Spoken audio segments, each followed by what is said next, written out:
Okay, what I show here is the height of the letter is proportional to the usage of that amino acid in that kingdom. Archaea, prokaryotes, and eukaryotes. Kingdoms use similar sized alphabets. Is that at odds with anything you know about? Is that surprising for anybody? Is this a recap? I have mentioned that, but is anybody stumbling? Do you have any bit of information that sort of seems to contradict that?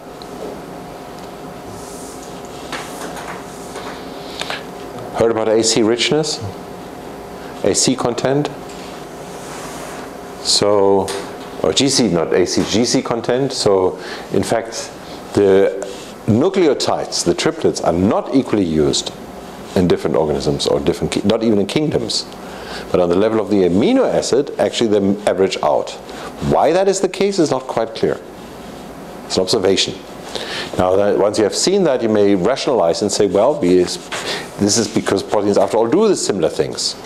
But it's not quite clear that this is really the situation. They're domains, they are shared. The way to find domains from sequence, the simplest way in which you can find domains from sequence is to observe these blocks where you can sort of chop. Most proteins have more than one domain, so this is less than 30% have one domain.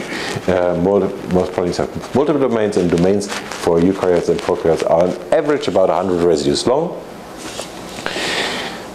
There is a similar distribution in the length, except for eukaryotes have many very long proteins.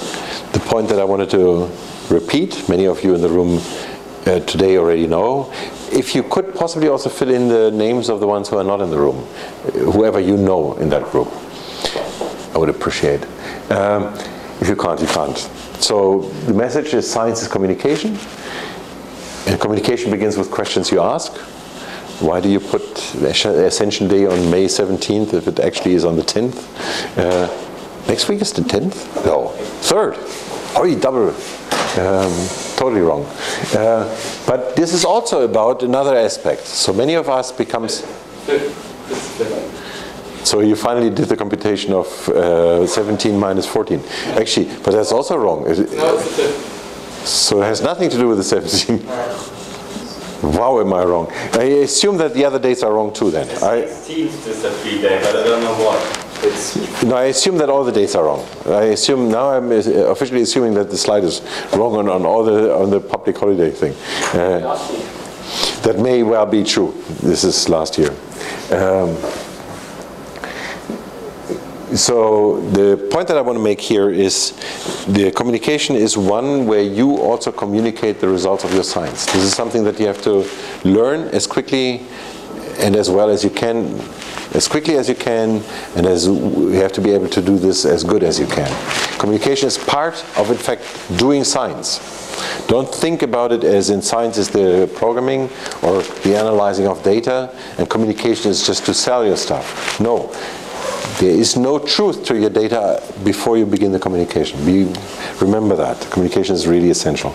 And networking is the thing that you learn best while you're students. Why do we compare shapes? Why not function? So today's lecture will be about comparing shapes, yeah? Because you can have different shapes for one function. That is one... so you have different shapes for one function, that is true, but you can have similar shapes for similar function.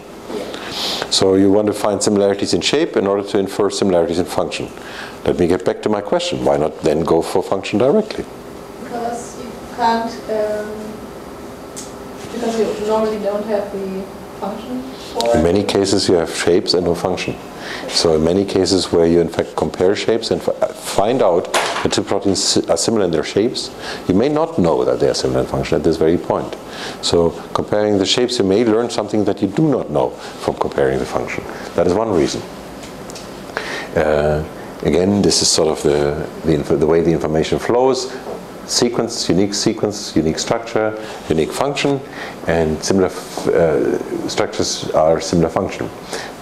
It is also because we can actually compare 3D shapes more easily than function, because it's really easy in a computer to compare 3D shapes. In the 3D shapes you have atoms that are corresponding to each other, and you can compile a distance. Very simple. In terms of function, to map function upon something such simple to compute in terms of distance is not that simple. And again, as you correctly said, similar in structure means similar in function, and that's at the base. Now, sometimes, in fact, proteins can have different functions simply in the way they aggregate. Here you see a homodimer. A homodimer, you have 2 times the same protein that has to come together as a dimer in order to function.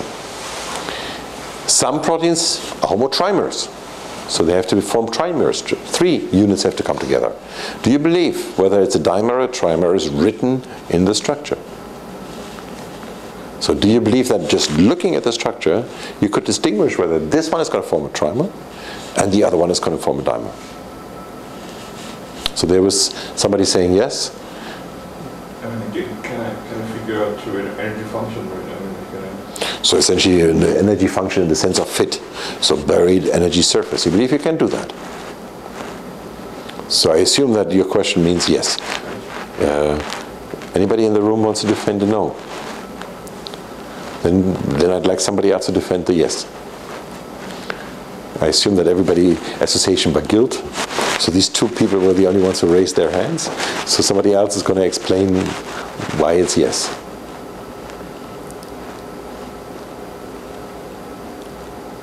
Anybody? Or say why you believe it's a no. Nobody has an idea? So let's ask.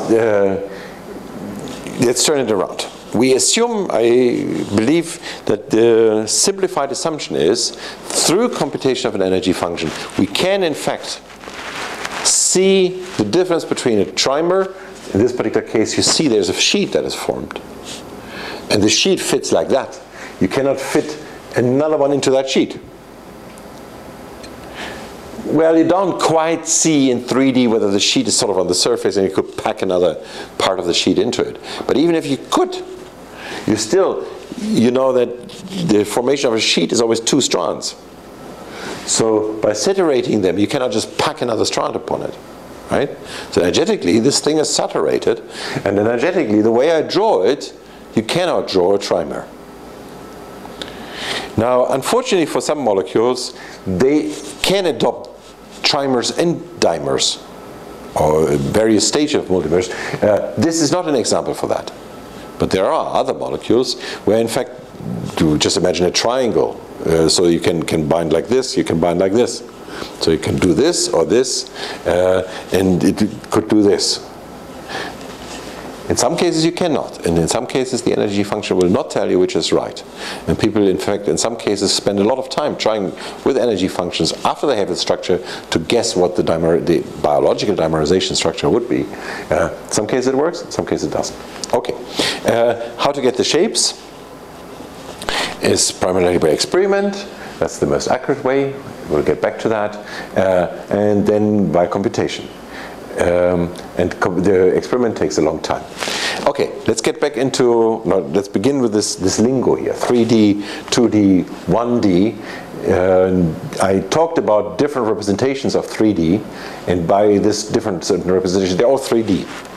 3D, essentially you have a point in a 3-dimensional space, a coordinate point.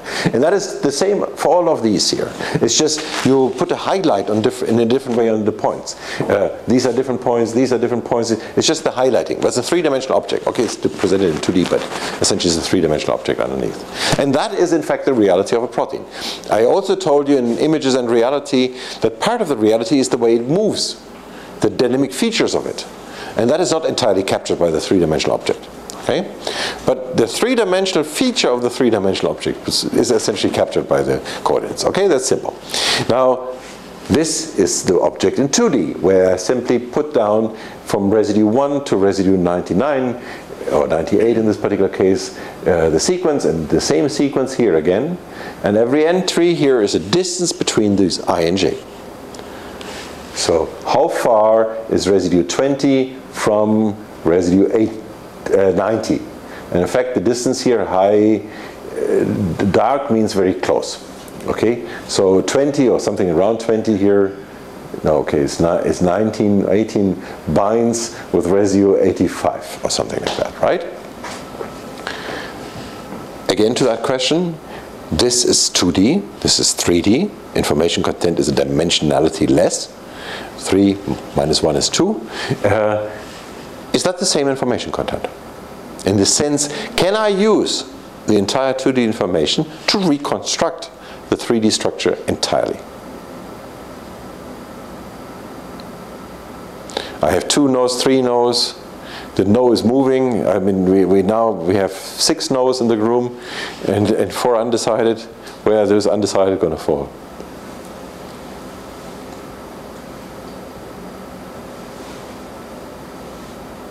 Okay, so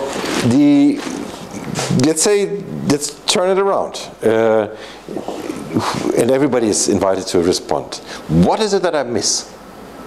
What type of information, when I'm in 2D, from the 3D structure do I not have there anymore? The direction. The direction of movement.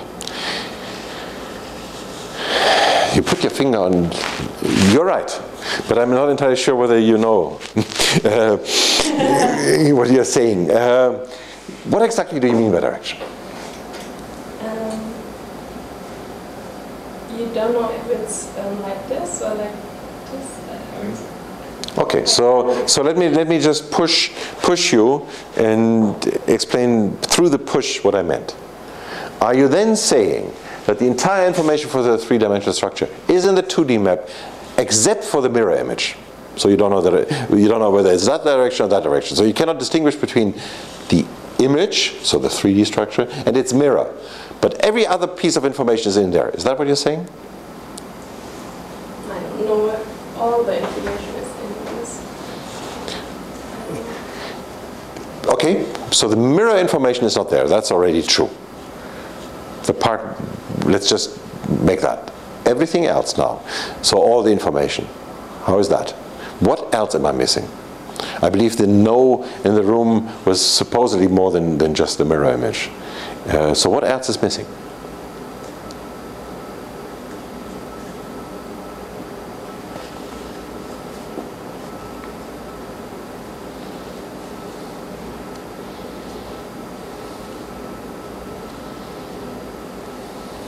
Okay, let's just look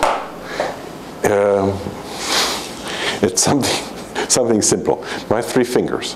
And so I'm going to just look at the distance matrix for the 3 fingers.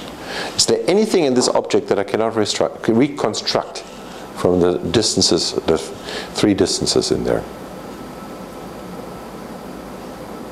Is the thumb parallel to this finger? So you mean the dimension, the depth? Do you have 3 linear independent fingers, or is it only 2 of them?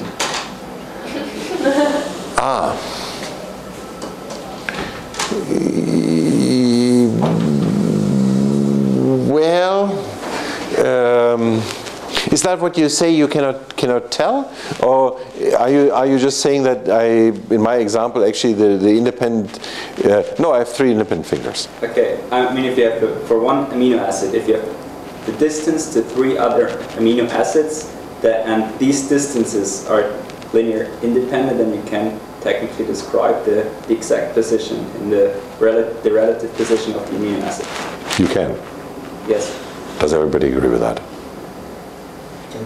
I mean, actually, no, I mean, like, the thing is, I wasn't sure about, I mean, theoretically, you lose some information, right, going from 3D to... No, be careful with your words. Theoretically not.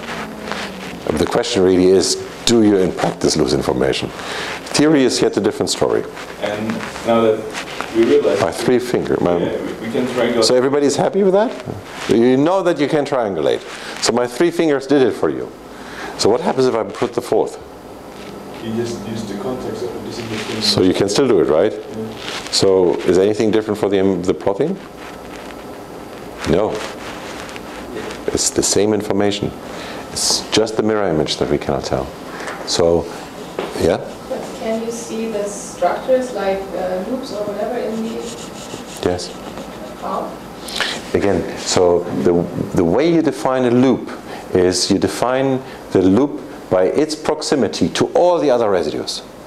So whether this part here is here or there, that influences the distance to this one and to that one. Yeah, and I don't know that you can reconstruct it from Yes. 2D to 3D, but you can't. In the 3D picture, you can see them, like, yeah, they are there, and in the 2D, you just have to construct it again to see the. That is correct. So if you are one of these, if you are one of those strange people who cannot see the 3D structure in the 2D plot, which most likely applies to most of us, I have seen people who actually can see this. But if you have like the inverse diagonal, it's like two. Yeah, again, you can. It's the mirror image. That's all. But that's the only problem. But other than that, it may not be very functional for you. I mean, as in, you know, I stare at it and I see the structure. That may all be true. But in principle, the information content is in there, and not only in theory, actually in practice. You can completely transfer this into that, except for the mirror image, provided you have the full information about distances. Context may not be enough, but you actually, for practical purposes, usually you can also even do it with context. So what I mean by context versus distances, so context is saying one is close to another one by some threshold. If it's more than something, I call it not in contact. Less than something, I call it contact, and I relate contact to an energy or binding. This is more coarse-grained, but on the fine-grained, as here, where you really have a real value that mirrors, in this particular case, the value is kilojoule, so it's an energy, but essentially is what you measure as distance. And that is a one-to-one. Okay, that's important to remember. It's important to remember because I'm going to show you today a couple of examples. It may be easier to compare. You may not be able to see a 2D object, a 3D object in the 2D, but it may be easier to compare to matrices than to the three-dimensional project. That is one of the reasons. Okay, let's go one step further. So step further in the right direction. That was the right direction. 3D to 1D to 2D. Essentially, we don't lose. But the next step is to 1D. Okay, let's just go one further. 1D is a string, like sequence. A string like secondary structure. Secondary structure is a string. Often people call it secondary structure and believe there is a 2D structure. Totally misleading, totally misnomer. It's a string. Okay? String, we get back into some local contact propensities, but ultimately it's a string. Solvent accessibility. So to which extent is the particular residue on the surface or not? You can write as a string. It's a one-day feature. Now the question is, when we have this one here, solvent accessibility, secondary structure, can we then reconstruct the 3D structure from the string? A pure sequence. No. So if I gave you, for instance, the 1D string of secondary structure,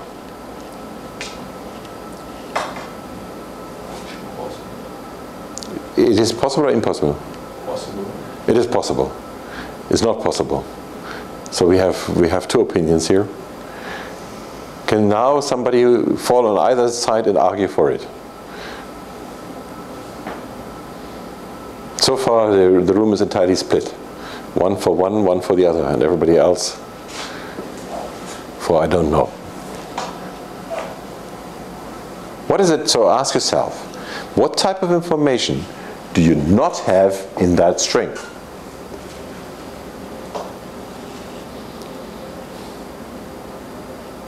If there is something that you can answer to that question, then you have a loss of information, and in fact it's not the same as the reduction here, where except for the mirror image, you do not lose information. What, can you not just see something that you immediately see that you lose? So actually this sequence that I show there is a fragment of here, and what I cannot remember is where it starts. But just looking at the E's here, the two strands, this strand and that strand, what you absolutely don't know, so you have two E's, but you don't know how they interact. Is it like this? Is it like that? Is it like this? Is it like that? Do they interact at all? Is it these two here? Or is it this strand And again, it's, in this particular case, we know the answer because they must be close. But what we don't know, how is the sequence running here? Is he running here? So is it this and that?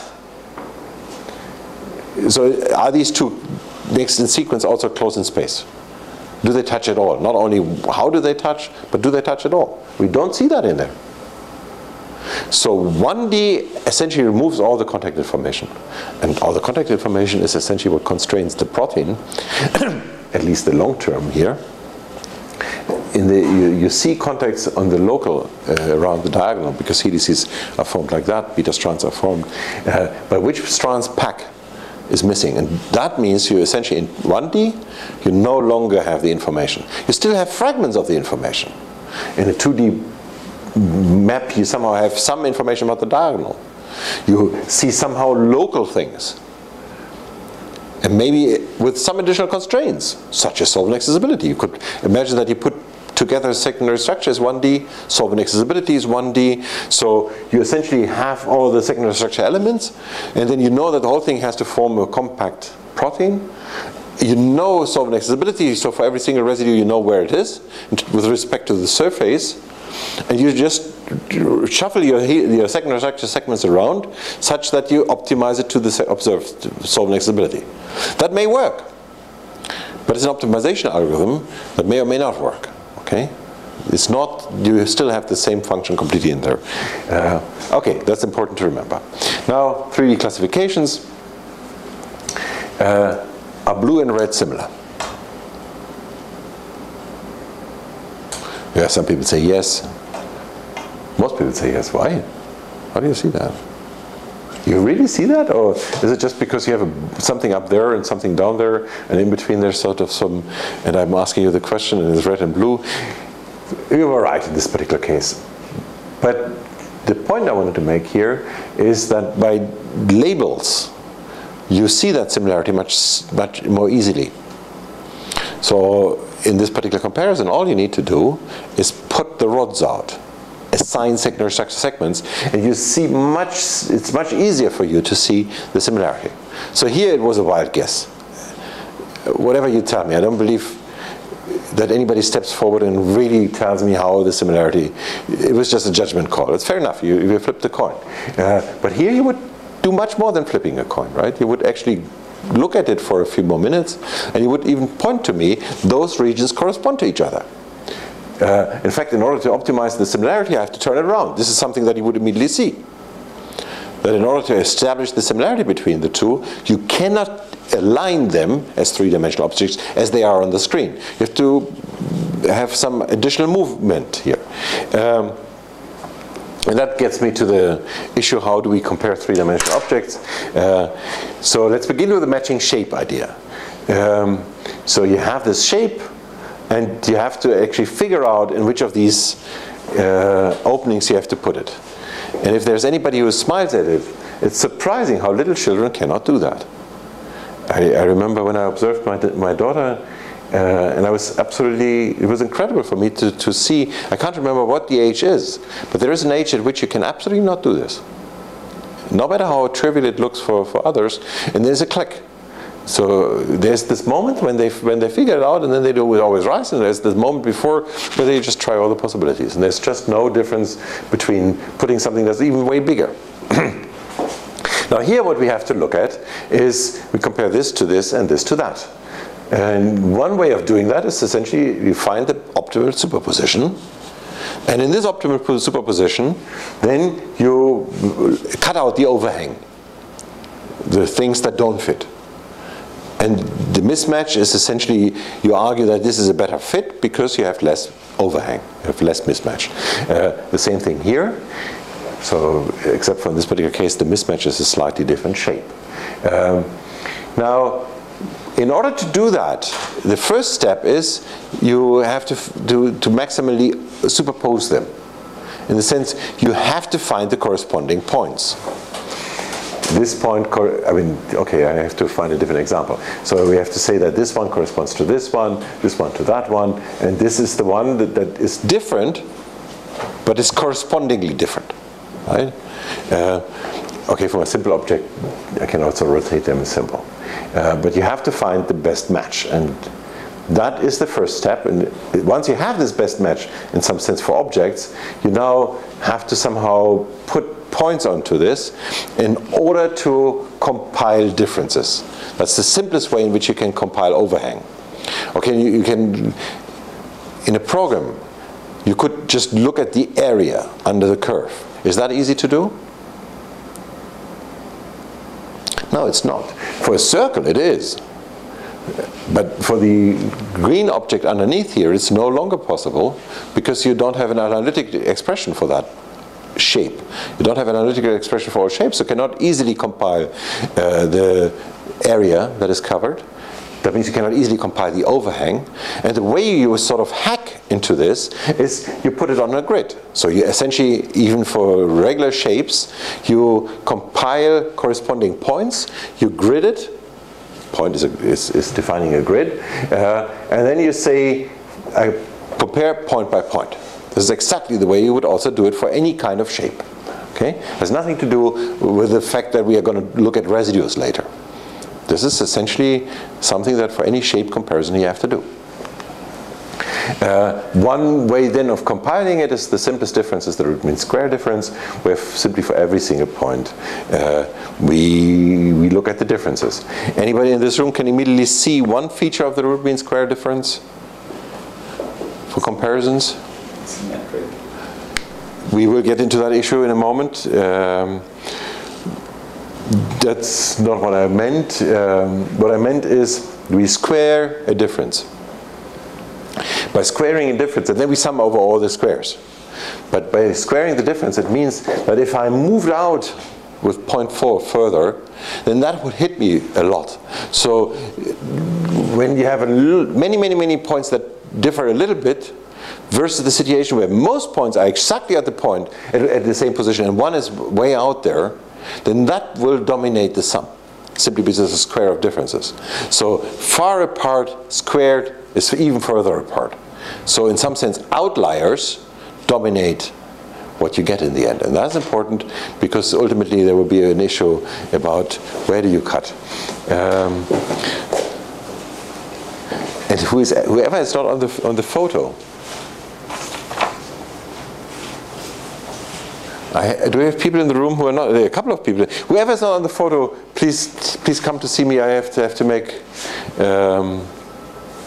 another photo of you and edit that into that one. So, who is not on the photo? Who am I missing? It's the other way around. Nobody knows him? He's here, isn't he? Yeah, he is. This gentleman is on the photo and is in the room. This one, again, I believe you're not on the photo, is that right? Yeah, that's right. I'm not studying bioinformatics, I'm studying biochemistry. And I'm new at the university, so I'm trying to have a look on different lectures. And, yeah. So you don't know whether you want to be on the photo. But if you come to the next lecture, I want you to be on a photo. So. Then you fall off. And if anybody's in the room, there's one person on there. Okay, that fixed that one. Okay. So in order to in fact compare three-dimensional shapes, we have to first find the corresponding point, then superimpose. Here. Now let's look at an example here. We fit those two. In order to find the corresponding point, we blow it up, we see the overhang. We do the same for protein structures and we move them around. Now let's look at the issue of global versus local. So we have these two objects and we have to establish their similarity. And I assume that everybody in the room will immediately say that red and green are similar. But if I did exactly what I described before, there are two different global solutions. There are many different global solutions, but these are, for instance, two different global solutions here, and both are not very impressive. Well, this one is much better than that. But if I keep the objects rigid, is what you see, then I may not really see how similar they really are. What do I have to do in order to see how similar they are, in order to do the comparison? What's the operation? To order the things different. So to break this object, you have to cut, you have to break, exactly. You have to cut them apart. When you cut them apart, you immediately see that they're 100% identical. At least all the parts they are made of match to parts in the other one. That's one definition of 100% identical. Another position of 100%, let's not forget about that. On a global level, since they don't overlap without being cut, they are not identical in that sense. But they are composed of units that are 100% identical, and for which I can clearly, by this cutting mechanism, see that they are related. Now, in the world of proteins, cutting makes sense because we know the proteins are made of domains. Domains are subunits, so I have to somehow cut, right? When I compare, when I want to look at similarities in the definition, the image of a domain is a fragment that folds independently. So, yeah? But if we want to look for the function, they are not similar. So fold independently means that they adopt the unique three-dimensional structure just if you cut them out. And in fact, it also means, typically, the assumption is that some aspects of the function, for instance, an enzymatic activity, is taken care of by an enzymatic domain. So in many cases, we assume that if I identify the unit that folds on its own, I may also identify the best ground for assigning some of the functionality of that. Sometimes functionality has also to do with how the domains come together. And that would clearly be missed here. And this is what I meant before, where we lose information by not comparing red and green as it is. But some aspects of function are exactly captured in a domain. Okay? So we cut. And cut makes a lot of sense. But once you begin to cut, the question becomes how much. So what's the valid unit of cutting? How far do you cut? What I mean here, in my simple language of shapes here, is a line. What if I were to cut to the level of a line? Is that a valid unit? How do I decide what is a valid unit? How do I decide when to stop?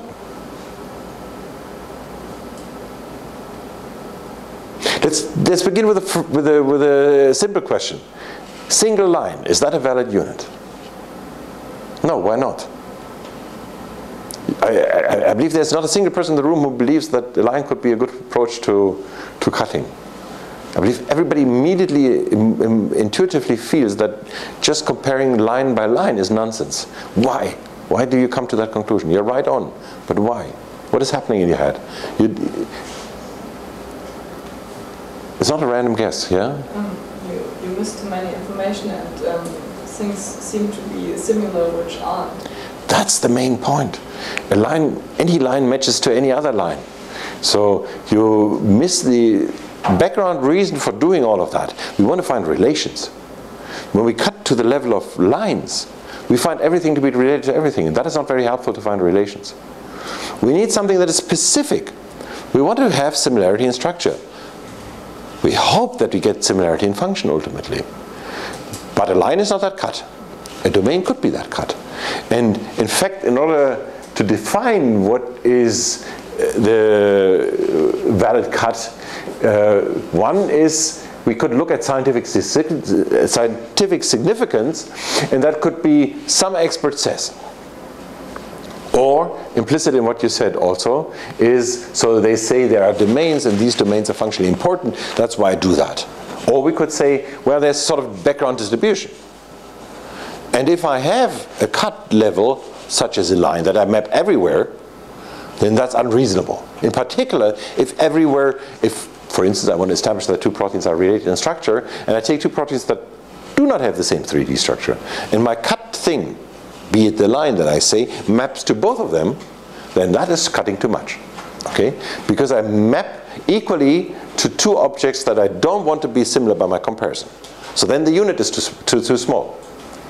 Okay? Now the alternative way, if I came up with a unit that is so big that I match nothing, that could be because there's nothing in the database, so I have a new protein, or it could be that my unit now is too big. This is back to this issue where I come with these two, and maybe some aspects here are missed if I take these two gentlemen as they are. and compare them without cutting. Okay.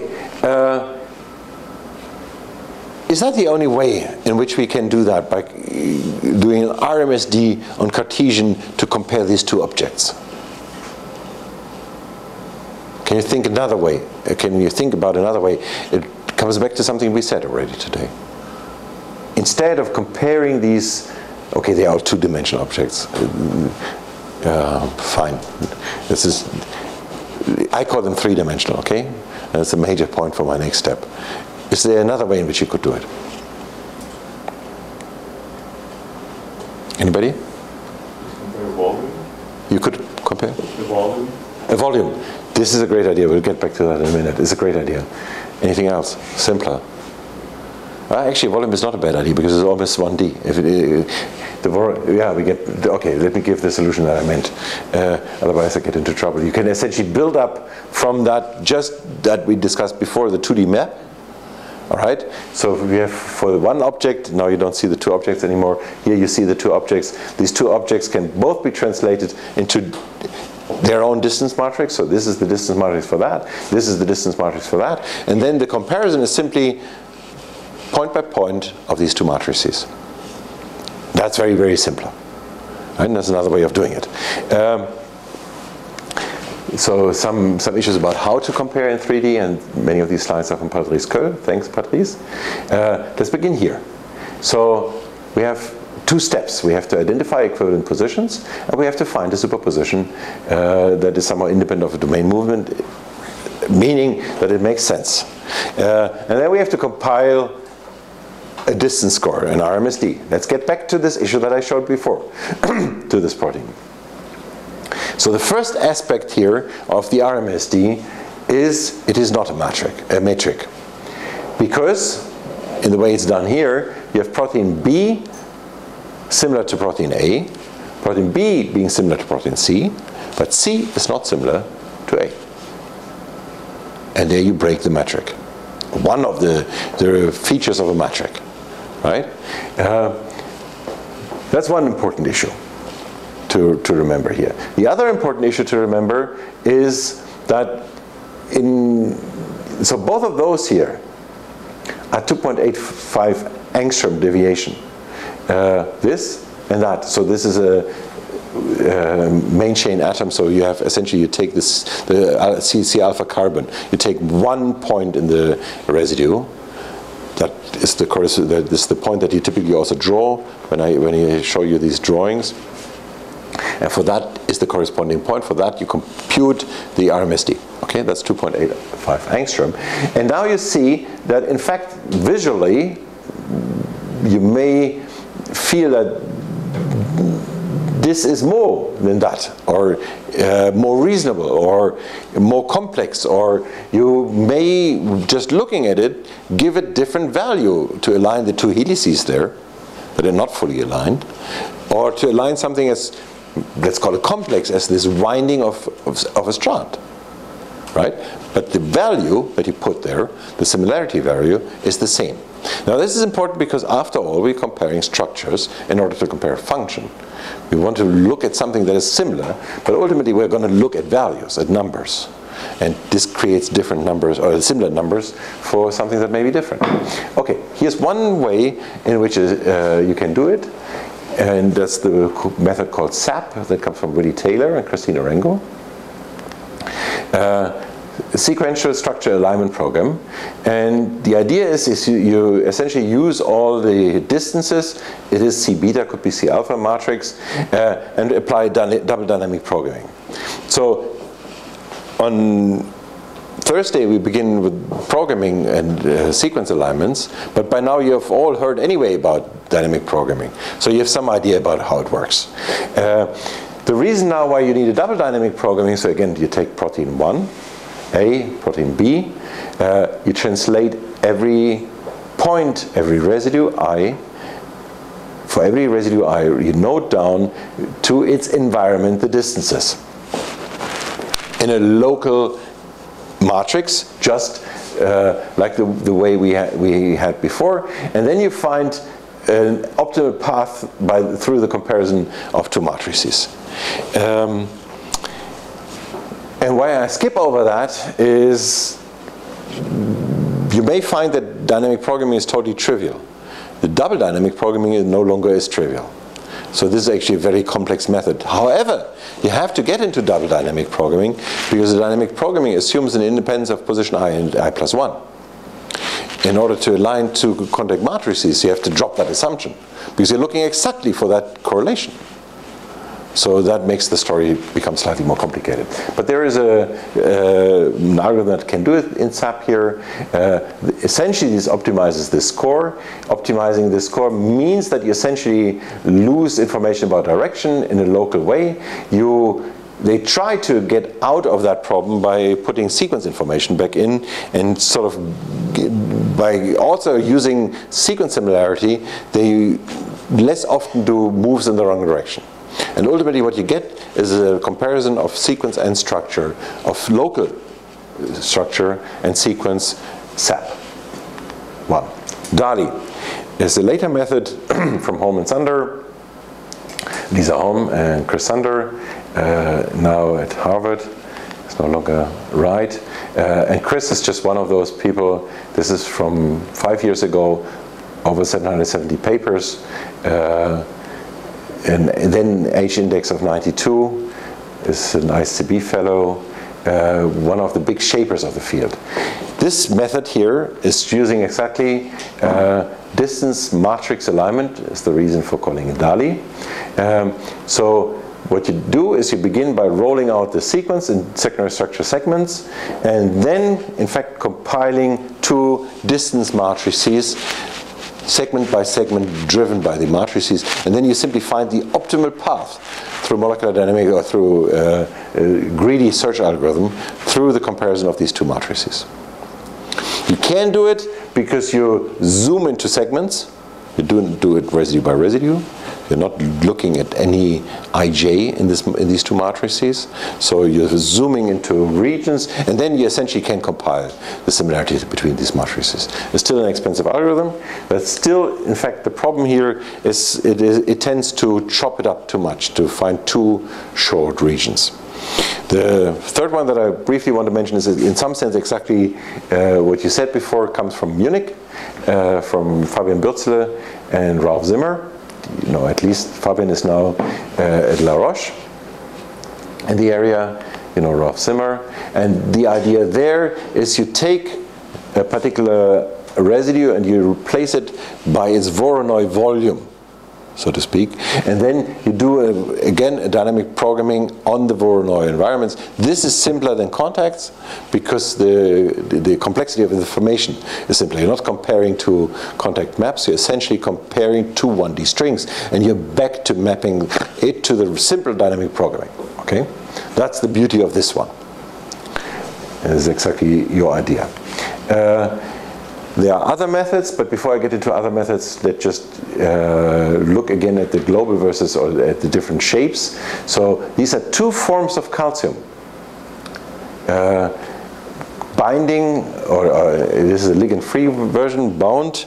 And to identify that these two are similar in the same protein is not that trivial. In fact, in some sense, you would exactly because of the function miss the similarity in function by comparing the 3D shapes to overstate that point. In order to recover on this problem, what you have to do is a local alignment, and then we get exactly, so the global alignment here is 15 angstrom difference for 143 residues versus less than 1 angstrom for 62 residues. Now this is a high number. This is that a low number? Has anybody ever seen these angstrom numbers? 1 angstrom RMSD over 60 residues. Is that something, have you ever heard any comparison that may allow you to put this into perspective? What actually does this ratio mean? So you have an alignment for over two proteins.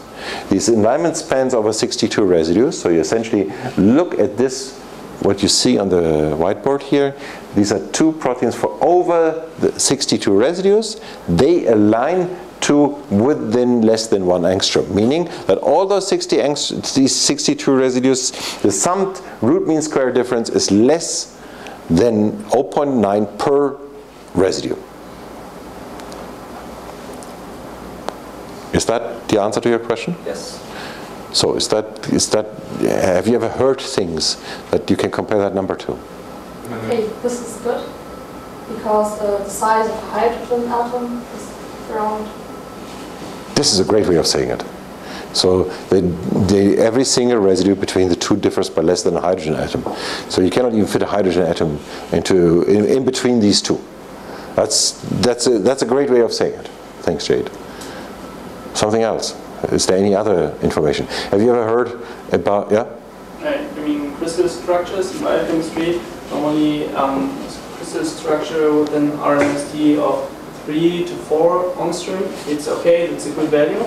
But these ones are bigger, so maybe exactly. the residues is smaller, but it's comparable. So the major point that you make here is that there is an inaccuracy in doing the experiment, because proteins are very dynamic creatures.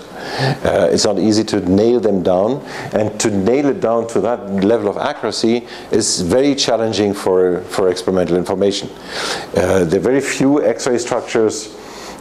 I do not know what the number is, but we have 100,000 X-ray structures, and most likely fewer than 100, much fewer than 100 have less than 1 angstrom resolution. So there's an outstanding, in terms of experimental resolution, that would be an outstandingly accurate resolution. For many proteins, in fact, you cannot even do that. And this is, again, of course, is done because you cut out anything that does not fit. You only look at the part that is entirely fitting. But this entirely fitting really is entirely fitting. Okay? So that's a remarkable similarity. And this, in fact, you still see certain similarities here on the screen. But this is, so now the debate is up. How far away from anything good is that? And this debate is not that easy to answer. Because, now back again to the argument of Jade, you would argue that you can put entire proteins in there, tiny proteins, or large molecules at least, in between these two. That is one way of saying it's not good. Another way of saying it's not good is you compare it to the lowest experimental resolution you have. But some experimental resolution from EM, electron microscopy, is in fact in that ballpark. So that sort of misleads you into believing that it's actually okay. And is anybody in the room has ever seen EM images? So I will present some of the EM images. EM images, what you essentially see is a surface. And within that surface, actually those two fit to the same sort of surface. If you just made a ball out of this, right? You could imagine that these two balls would actually look similar. So within the EM resolution, they are similar.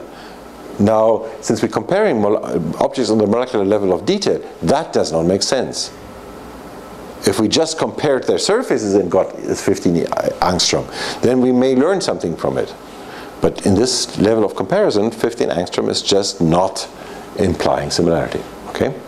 May imply similarity overall, but this similarity overall is trivial because there's not many ways in which you can, in fact, you cannot stretch out 140 residues, not of a folded protein. Adopt a small shape, and then essentially almost any way in which you can sort of assemble them would sort of fit into that circle. Okay?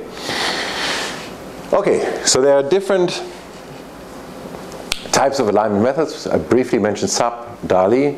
I briefly mentioned, oh, it's not even on here. This is a local 3D RMSD driven method. This is two. What they essentially differ by is the way they score and the way they find the optimal solution. What these differ from the others is there really is a different method underneath, but many really differ by the details. Again, DALI uses distance alignment. CE uses coordinates, but that is sort of a major difference. Most of them use coordinates. Most of them are sort of, in some sense, similar to each other. Which one is best? And that gets us to a paper work done by Rachel Golotny, now at Haifa, Patrice Cole, and Michael Levitt. So Rachel was a student with Michael. How would you assess 3D comparison methods? That's what they wanted to do. So there are different methods out there. Which one should we use? Is one better than the other? How would you assess that?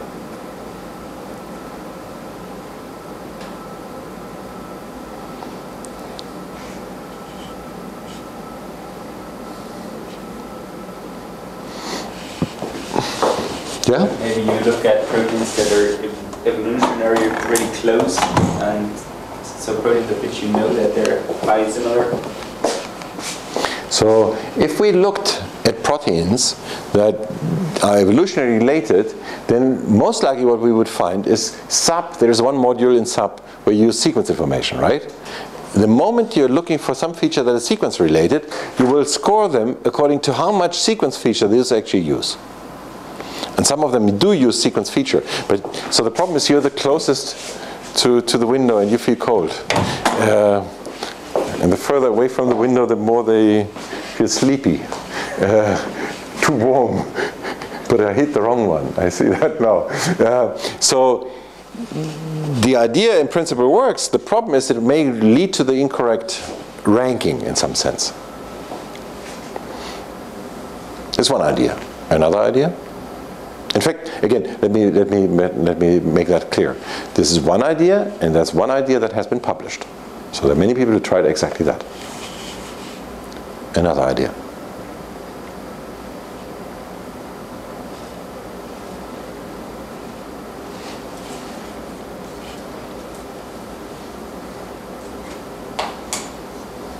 How can I compare two different methods that compare 3D shapes? To say that one is better than the other. Yeah? It depends a little bit on what I'm aiming to do, because, for example, if I have two predictions of proteins and the prediction is not so stable, then maybe like there's a lot of small errors, and maybe my method is too strict, then it will say it's completely not similar, and then I will get a maybe then I have the wrong method for comparing them, because this method is better for comparing very high resolution structures. Yes, that is a great idea. And I believe your entry statement with the answer to my question depends very much on what you want to do. This is a very important statement, and I will not much get over that.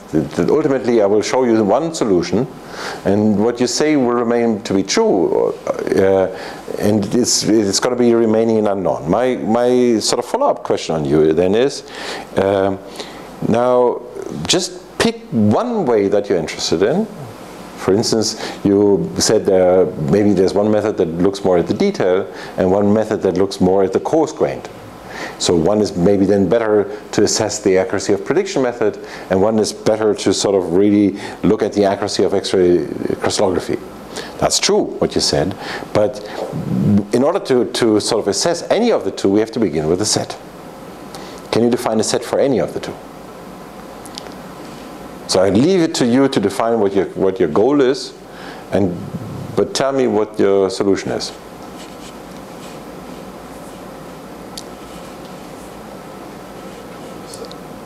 So I need to define a testing group by disturbing them, kind of. Maybe I can use a structure and disturb it.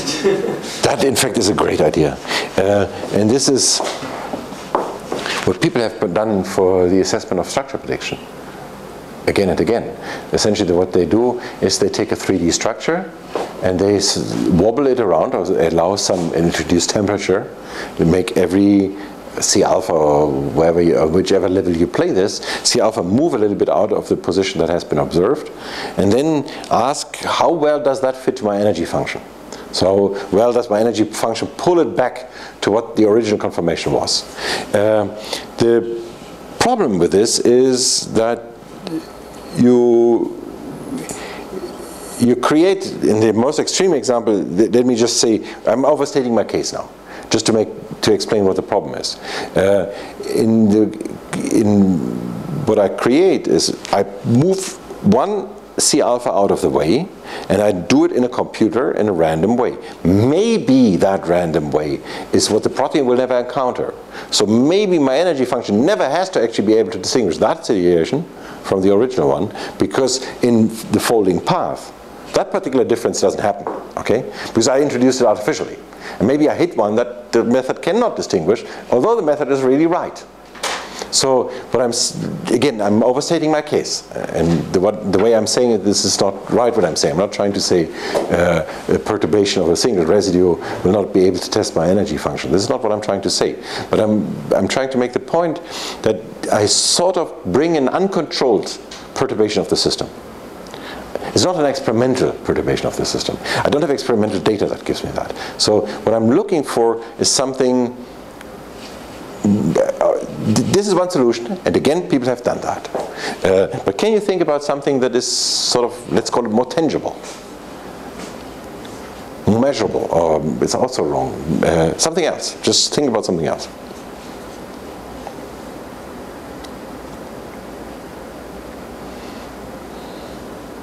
Well, you had the idea that essentially we want to predict function, right? And maybe cutting it down to the level of domain is not right, because on the level of domain we don't have the function. So one way could be that somebody just looks at this at two structures and asks, what is the functional similarity? Do these two, in fact, as single domains or as compared as multiple domain proteins, do these two have similar function? And if they do, then ultimately what I want to get out of my 3D comparison is the binding site. What I want to get out is the ability to say they have similar function from the 3D comparison. So then I would begin with a bunch of 3D alignments, shape alignments, that reflect what I know about the function. I would call them right if they reflect what I see in terms of function. I would call them wrong if they don't. So I would build a data set of right alignments that simply reflects my knowledge about function. Could I do that? Is there any hole you can punch into that idea? What if a protein has multiple functions? Like multiple functions? So essentially what you're saying is it could be that my alignment method creates a solution that is not within the set of things that I created by the expert, because it's an alternative conformation that does slightly something else, but is relevant for the protein, and I would miss that. True. But actually, we want to rank methods. So now you would have to say that one of these methods, SAP versus CE, is particularly bad on some of the functional types. And that's more complicated. So maybe you could argue that if I wanted to look at enzymatic activity, then looking at a Dali type of a distance matrix versus Voronoi wouldn't work. But I cannot quite follow that. On your previous example where you said there's evolutionary information, I can immediately point to the methods that are more likely to perform right, without even looking. For this one, it's more complicated. Yes, you punched a hole and that could be a problem, but at least for ranking, I do not immediately see how that would matter. It could matter, that's true. But I'm not entirely convinced that I immediately, so this hole is not that deep. So I'm not losing all my energy with your hole. I'm still going until you all asleep. Any other hole anybody can punch into that? I don't know whether about a lot of proteins the function is so clearly defined. Like maybe things like DNA binding are very clear or more easily, but there are reactions that are more complicated. That is an important hole. So we have 100 something thousand structures, and very few, a relatively small fraction of those maps to function, and those that map to function map to what we believe are some subsets of all the classes of function there are. So by doing what I've proposed, we would in fact rank methods according to how well they sort of reflect upon the bias we have today. That's an important argument. It is important, but it's not a killer argument, because I don't know how to remove that bias. So yes, I'm going to give you a solution that has a bias, and I'm aware of the bias. And I don't know how to remove it, but there's no other way No other test in which I could throw away that bias, because we need to compare three-dimensional structures that we have. Okay, you brought in this issue of prediction. Let's just keep that out of the way. Let's just look at the examples where we want to establish that. Let us assume, and that may not be right, and I really use your statement here about prediction. The best solution may not be relevant for prediction, for the assessment of predictions. So what I'm really presenting here are methods that align experimental structures for the time being. I want to establish which is the best method to establish to compare 3D structures taken from experimental data. Okay, so back to that issue. There I cannot remove, I have only the data I have, and I cannot remove the bias entirely. What else could I do? So is there a way in which I could do it that is a little bit less biased by function?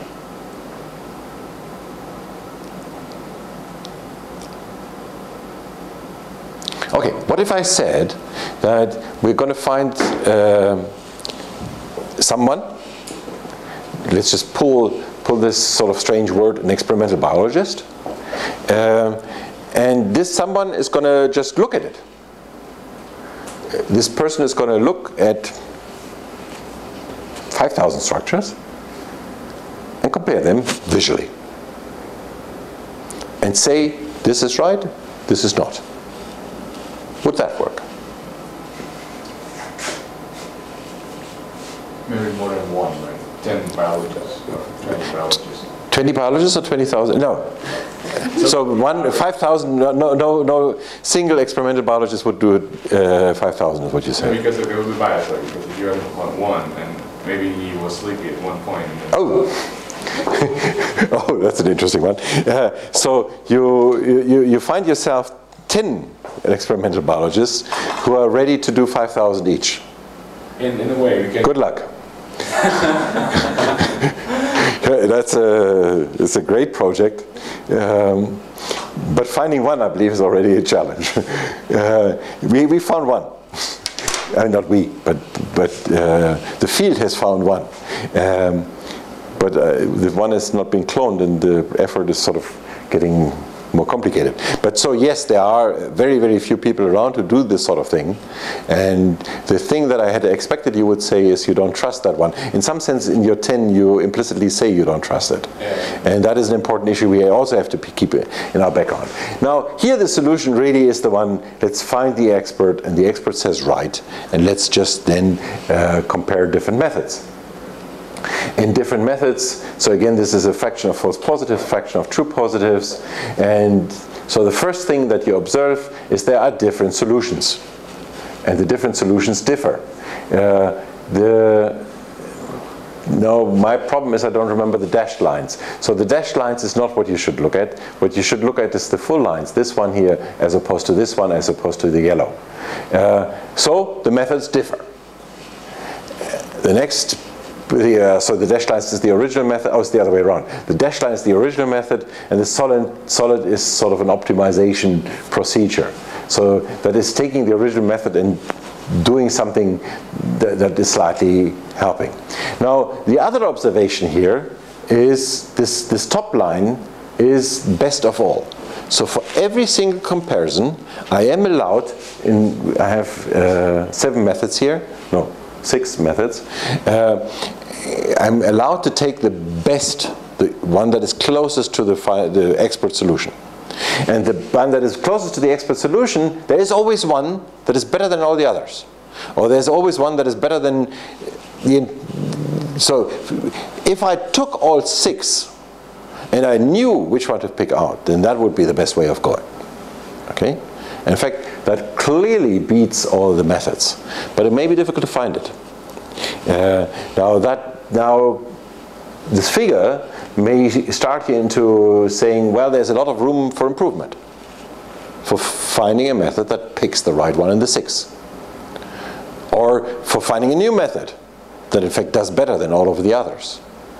And it is true, however, that in some sense this publication, as far as I see, was one of the last pieces. In some sense it nailed it. So it did not create a lot of new development. I believe people took that as a sort of, the window is still open, we can still improve. Some people took that as a negative message. Maybe because the feeling was that this is too similar, so the good methods are already close to it, if treated in the right way. Okay, let's talk about somehow the background of spaces. This for me is one way in which I historically have imagined the space of protein structures, and no longer imagine it this way. But what I mean is that there are islands. These islands are particular protein folds, are particular units. That could be a domain that adopts a unique three-dimensional structure, and everything on that island are proteins that are similar in their structure by these comparison methods that I showed before. There are green islands and white islands. The green ones are where I have the experimental information, the white ones where I'm still lacking it. The way in which it's not on here. The way in which I have, well, the field has changed this image over time now, is that we believe now that the idea of a fold, so an island, is slightly misleading. In this image of water levels and islands, the way to translate that is the water between 2 points is very shallow.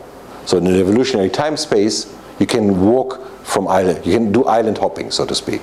Okay, so the islands are connected, and that's smeared out and connected. So we no longer really believe that there are folds, that there are units that you can clearly distinguish. But it's a good way to think about it, because it helps us. Domains have something to do with function, and to organize the world into things that are related on the level of domains helps us to compare function. We no longer really believe this is reflecting the evolution of the story. But here we get into the part that reflects the evolution. That's Andrei Lukács from the Max Planck Institute in Tübingen. Andrei Lukács argues that the life is one of the many people who argue that life started on the level of RNA. So first there was RNA life. But RNA could not do all its enzymatic functions. It needed something else. And that something else was peptides, was amino acids, essentially enslaved peptides to do enzymatic activity.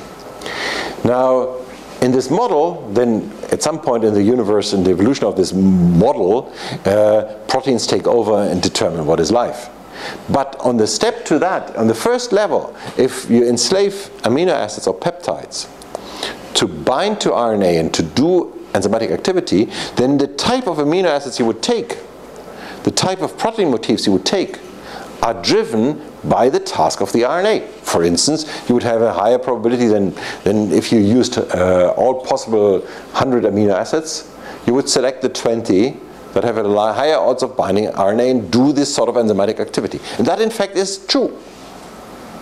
Of the amino acids we can imagine today, the 20 that are used are clearly a biased subset. And it is true that binding RNA is one of the features that is enriched in this subset. We could imagine other subsets that would enrich that too. In that sense, it's not a complete argument. But now he dedicated essentially his life and his intelligence, an extremely intelligent structural bioinformatician and structural biologist, so he's doing it experimentally. If that were true, then you should be able to in fact dig into the protein structure universe and find the motifs of folds, the structural units that have been there over all times, since the beginning. Okay? And that is exactly what he's trying to do.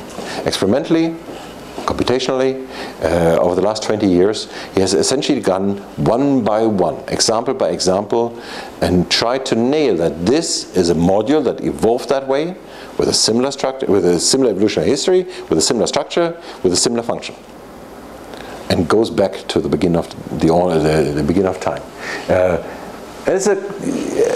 So the longer he is around, the more compelling his story becomes. I find it extremely impressive what Andrei is doing. Now, here is another, Nick Grishin is another way of thinking in the same direction and doing it the same. Nick, like Andrei, is really trying to see how there are transitions on the way from structure A, B, C to D to E to F, how the transitions do not operate on the level you have a fold and you copy that fold, but you move in smaller steps. Nevertheless, he argues, some of these smaller steps bring you to units that are recognizable. So you will be able to go back in the history of the comparison here to argue this is evolutionarily related or it is not. In that sense, he develops methods that do the same as André, tracking evolutionary history through 3D structure. Again, I already said that, so they're smeared out. But ultimately, we want to see similar in 3D structure because it has to do with similar in function. We want to learn from 3D about function, and we want to learn about evolution, and for that we classify. Now classification, this is a slide from Kristalina Rengo, I showed that before. So you have these two three-dimensional structures, and you sort of find what is the commonality. In this image here, you see that units, in that particular case they are smaller units, also longer proteins than those. You have a repetition of similar units that you see again and again, and by comparing these objects by their 1D string of units, you have some saying about their function. Again, those units you can only have looking at 3D structures, or you can derive from 3D structures. And then again, the idea would be to sort of look at a classification. And an extreme example of a classification is the one from Michael Levitt, where you say there are proteins that have only helices, there are proteins that essentially have only beta strands, here, and then there are proteins in between, so they have helices and beta strands. Okay, this one short helix we ignore, we cut out and say this is only beta. And this is one way of classifying. Another way of classifying would be to say the unit is the helix. We have helices and beta strands. Now, this extreme classification doesn't make sense, because you have helices in many proteins that do many different functions. So again, when we define the unit, we always have to remember that we want to have useful classifications, meaning similar and not similar. This is just a very raw, rough way of doing it. And maybe you could argue you begin with this and then you do a more fine-grained definition afterwards. And this, how do you recognize similarity like this?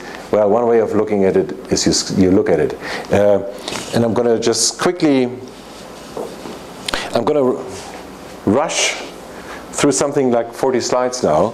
That does not mean that you're supposed to remember the details of the slides. It's just, I believe, more relevant in some sense are my words. So I want to drive your focus on the main idea. The main idea behind SCOP, classify proteins in structure in SCOP, is simply this one. As Alexei Murzin simply looks at structures and says, I've seen that before. No, that is new. And when PDB had something like 1,000 structures or more, he could really do it like that. And at some point when it had more than 1,000, he had to use a computer for that.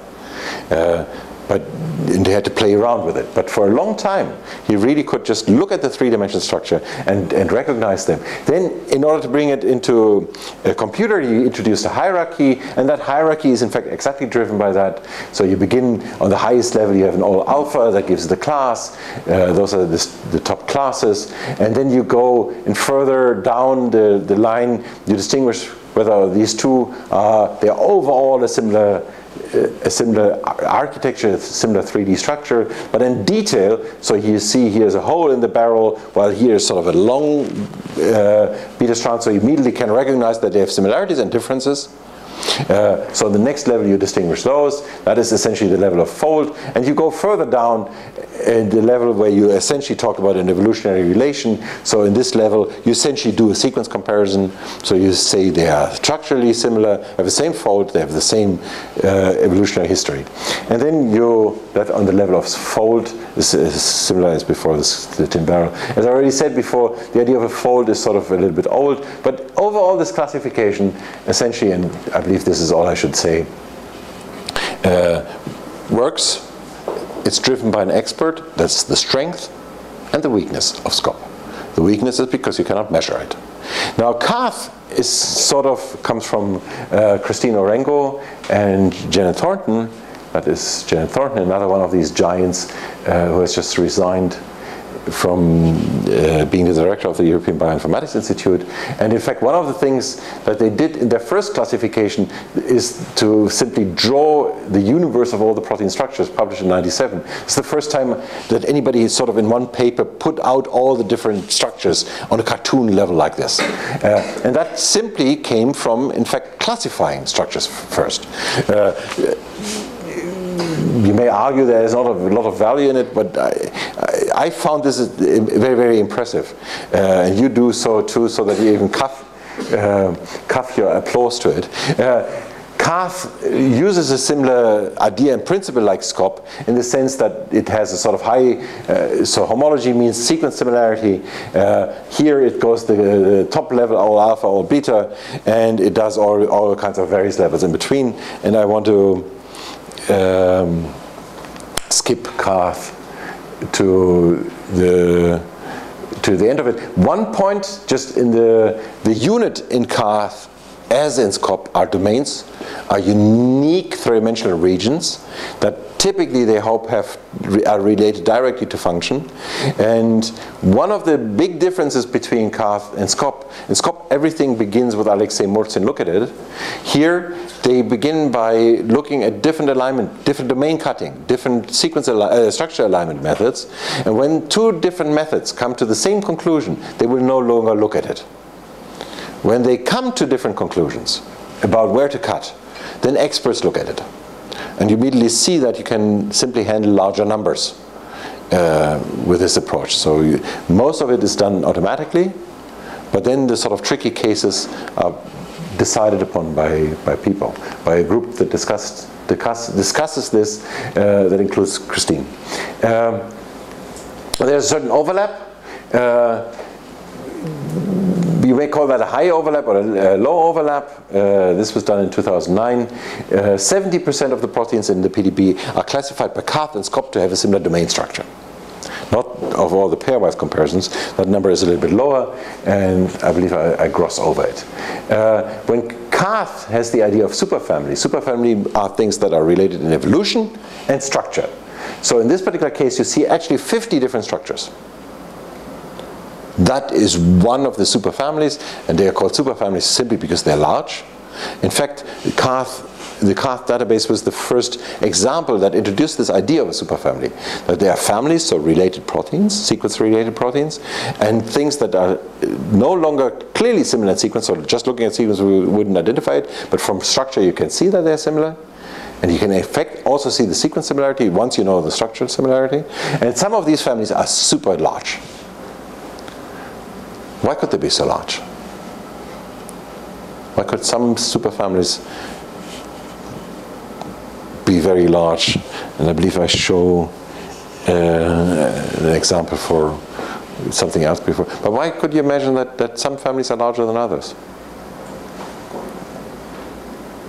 Okay, let me just tell you how much larger than others. And so what I'm showing here, ranked by family size, and the percentage of all domain sequences that are captured by 200 big families. The 200 largest superfamilies cover 60% of all the sequence universe. So you have 60 million sequences in UniProt. 60% of those map to one of 200 large superfamilies. So they're exceptionally large. The largest of these has over 100,000 proteins in it. Why is it that so few families, so the total number of families is very, very, very large. Why is it that so few capture so many?